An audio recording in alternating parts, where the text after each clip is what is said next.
मुकुमुकुम्या जन्ते बाख्रो चाहिँ कहिले खुवाउने विचार गर्नु भएको छ त? कसको मम्मीको त भइसक्यो हैन ए चिन्ता पनि भयो क्या हामीलाई पहिला राम्रो बोलेको बच्चा अहिले फेरि किन यस्तो भयो एकचोटि देखाउने कि चेटो गराउने कि भन्ने प्लस मेरो परिवारलाई पनि मैले जसरी माया गर्छु त्यसरी माया गर्ने तपाईले सानो बेलामा बच्चासँग खेल्ने बेलामा वरिपरिको भाइ बहिनीहरू जम्मा गरेर मिस भएर अनि पढाएर बस्छ मात्रै हुँदा घरमा हामी आमा छोरी हुँदा त धेरै पटक रुन्छौँ जस्तो चलचित्रमा धेरैवटा सिनहरू एकदम इमोसनल छ के गरिमाजीको कहीँ कतै आँसु खसेनन् हजुरको? आज त म खसालिन बानी परिसक्यो मम्मीलाई खुसीको पनि होइन खुसीको पनि खसालिन मैले ठुलो पर्दामा त देखेको थिएँ अघिल्लो पटक होइन अनि अब बिस्तारै धेरै कमजोर भएर पनि हुँदैन अलिकति बोल्ड हुनुपर्दो रहेछ भन्ने जस्तो पनि मैले महसुस गर्दैछु क्या अनि त्यो बढी इमोसनल हुनु पनि कति ठाउँमा चाहिँ हानि हुँदो रहेछ त्यसले गर्दाखेरि अब म त्यति धेरै इमोसनल चाहिँ हुन्न भनेर मैले आशा निकालेँ एउटा मम्मीका हिसाबले एउटा ममताको हिसाबले कहिले काहीँ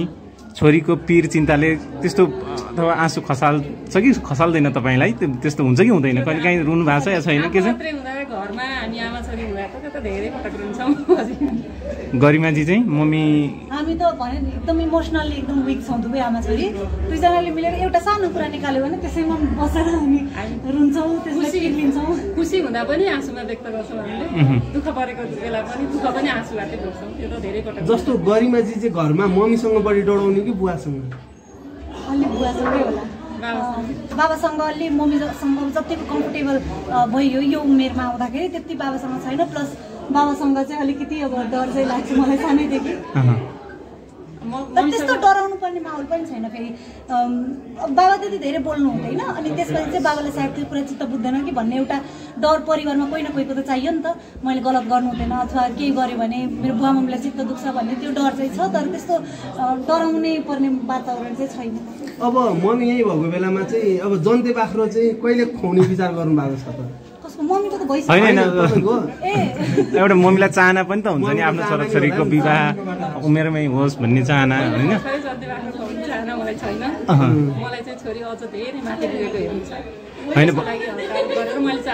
होइन त्यो जहाँ फिल्ममा देखाएको छ नि धुमधाम तरिकाले होइन जन्ते बाख्रै खुवाएर बाजा बजाएर गरिदिने रहर छ कि होइन सुटुक्क मनमिल्ने मान्छेसँग सीमित मान्छेसँग टिकाटालो गरिदिने रहर छ कि कस्तो छ त हजुरलाई? अब त्यो पनि त्यो बेलाको परिस्थिति कस्तो हुन्छ समय कस्तो हुन्छ त्यही अनुसार होला अहिले नै त्यस्तो त्यो कुरातिर ध्यानै छैन। हामी विशेष गरी तपाईँलाई गरिमाजीको हरेक कार्यक्रममा सँगै पाउँछौँ क्या किन यति धेरै साथ दिनुहुन्छ अथवा सँगै हिँड्नुहुन्छ? यस्तो हो मलाई अब छोरीले पनि आफ्नो प्रोग्रामहरूमा सँगै लिएर हिँड्दाखेरि उनले नि गर्व महसुस गर्छिन् क्या मलाई लिएर हिँड्नै खोज्छिन् मान्छे आउँ यस्तो साझ भनेर भन्छन् होइन अनि मलाई पनि त्यस ठाउँहरूमा छोरीसँगै जाँदाखेरि चाहिँ मलाई पनि एकदम गर्व महसुस हुन्छ खुसी लाग्छ अनि त्यो भएर अहिले चाहिँ खासमा छोरीको नजिकको साथी हो क्या म आमा मात्रै भन्दा पनि म चाहिँ छोरीको सबैभन्दा नजिकको साथी हो। त्यो त हरेक सन्तानको हरेक आमा एकदम नजिकै हो त्यहाँमाथि पनि हजुर कुनै कुनै प्रोग्रामहरूमा हिँड्दा जाँदा गर्दाखेरि अब गाडीमा उनी एक्लै पनि हुन्छ अनि आमा छोरीसँगै गफ गर्दै हिँड्नु मजा पनि हुन्छ होइन अनि त्यही भएर प्रायः जस्तो सँगै। छोरीको सानो उमेरमै यति ठुलो सफलताले हजुरलाई कतिको खुसी मिल्छ अथवा कतिको खुसी हुनुहुन्छ? खुसी त एकदम धेरै खुसी छु तैपनि खुसी छु खुसी हुँदै पनि उसको अझै ठुलो छ क्या उसको कल्पना जुन सपना देखेर आएको हो त्यो सपनामा त्यो ठाउँमा पुग्नको लागि उसलाई अझ धेरै गर्नुपर्ने छ त्यसैले अहिले भर्खरै धेरै खुसी भएर हुने पनि होइन कि जति हुँदै गएको छ बिस्तारै बिस्तारै त्यो कुरामा चाहिँ एकदम खुसी छु।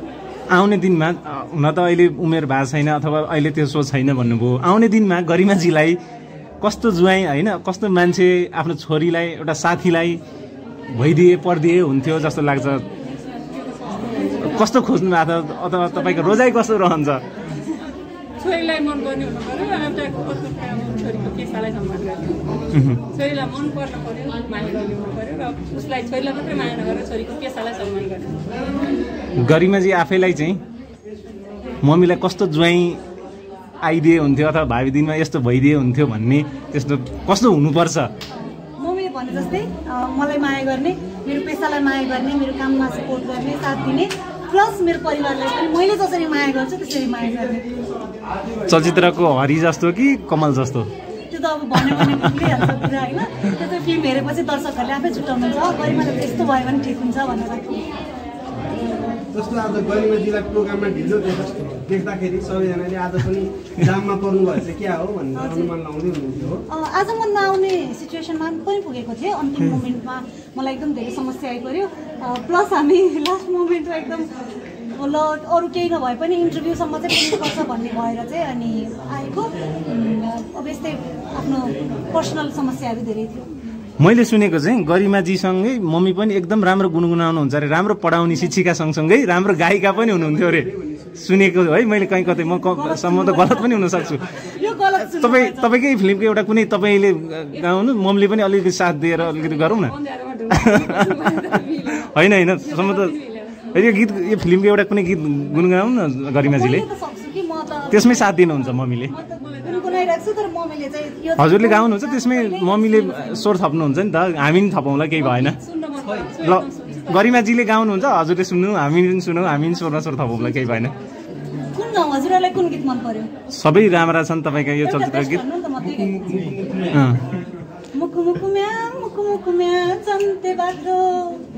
एकाउ भन्दा मान्ने परजाउ भन्दा टेर्ने घर बेवार्ने हेर्ने राम्रे दोलाई ल्याउने घुम्टो खोली हेर्ने मुहारा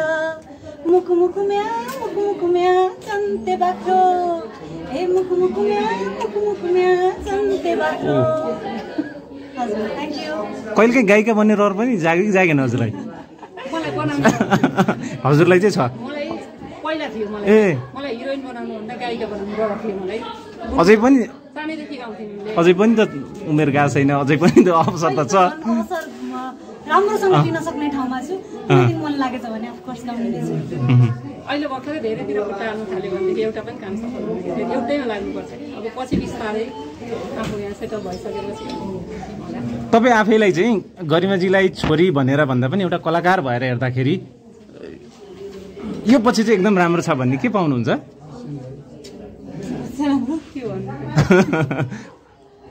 त्यस्तो यो पछि राम्रो छ भने के पाउनु होइन मेरो त आमाको मन हो जति बेला पनि त्यो ढुकढुक भइरहन्छ भने चाहिँ मलाई के होला भोलिको दिन जस्तो होइन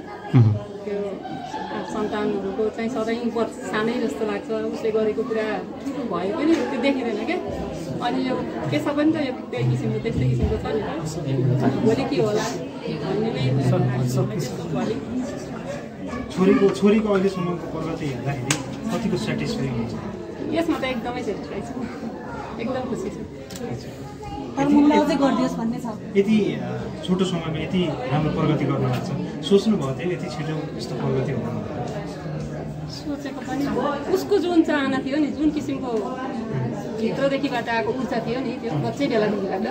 त्यो हेर्दाखेरि चाहिँ गर्छ भन्ने थियो मलाई अब गरिमाजीलाई कस्तो खालको मुभीमा काम गर्नुहुन्छ अब यो मुभी चाहिँ मैले आगामी गरिरहेको प्रोजेक्टभन्दा अलिकति फरक थियो मैले गर्ने क्यारेक्टर पनि अलिकति फरक थियो मैले अलिकति वर्कआउट गर्नु पऱ्यो क्या मेरो क्यारेक्टरमा म एज अ गरिमा त्यहाँ काम गरिनँ म एज अ सम्झना नै त्यहाँ काम गरेँ मेरो धेरै हाउभाउहरू मेरो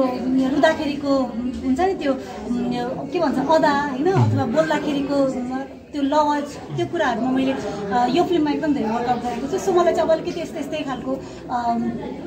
क्यारेक्टरहरू अलिकति नेगेटिभ भए पनि मजा आउने भयो यो अलिकति बोल्ड भए पनि मजा आउने भयो यो अलिकति गाउँले परिवेशमा छ सहरिया परिवेशमा भए पनि मजा आउने भयो सो म चाहिँ अब भर्खर काम गर्दैछु सो म सबै क्यारेक्टरको लागि चाहिँ अहिले ओपन छु जस्तो लाग्छ ओके अब आमालाई सोध्न चाहे उहाँ अलिकति बच्चा आमा चाहिँ कतिको तोते बोल्ने गर्नुहुन्थ्यो याद छ कहीँ कतै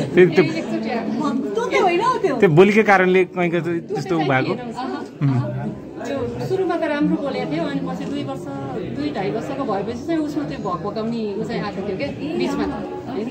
आयो अनि 1.5 वर्ष 2 वर्ष जस्तो त्यो आयो होइन चिन्ता पनि भयो क्या हामीलाई पहिला राम्रो बोलेको बच्चा अहिले फेरि किन यस्तो भयो एकचोटि देखाउने कि चेटो गराउने कि भन्ने यस्तो हामीले सोच्दै फेरि केही समयपछि त्यो आफै हराएर फेरि जस्ताको त्यस्तै भयो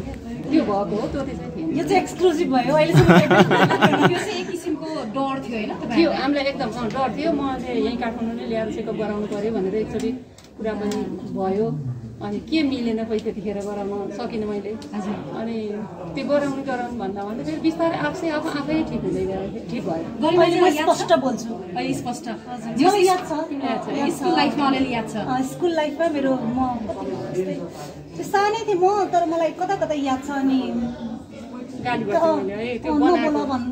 बनाएको हो कि आफै नकल पारेको हो कि जस्तो लाग्यो क्या मलाई। त्यो उमेर नै यस्तो थियो कि साथीहरूले बोलेको सुनेर पनि ठक्क टिपिने उमेर थियो नि त। त्यस्तै केही भयो होला कि मलाई इन्सिडेन्ट, अनि मलाई त्यस्तै त्यो नक्कल गर्नु मन लागेर अनि सायद त्यस्तै केही थियो होला। म त्यो ठ्याक्कै याद छैन, तर मलाई म यस्तो बोल्थेँ भन्ने चाहिँ याद छ। कसरी हटेको त्यो बानी? त्यो त आफै आफ्नो चमत्कार आफै आयो आफै हट्यो।